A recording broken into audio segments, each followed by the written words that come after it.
السلام عليكم صحابي. اليوم الجو راه شباب وباغي نخرج مع لا فامي نفطروا برا. غادي نديكم معايا.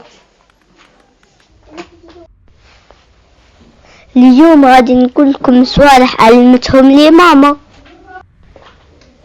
هاد الصوالح مهمين لينا كأطفال. كي نكونوا برا دارنا وندخلوا اي طواليت نلعوا الباب مليح.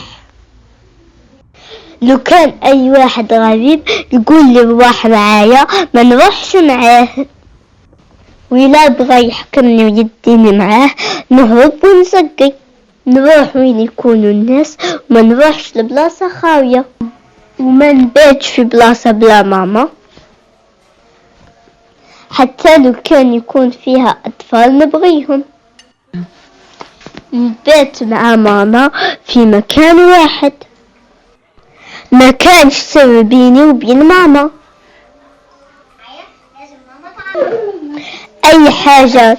اي حاجة تصرالي لازم نخبرها لماما. جسمي ملكي انا وحدي، ما نخلي تا واحد يمسني ولا يتوشيني. اصدقائي شهيتكم في الجنة، الى اللقاء.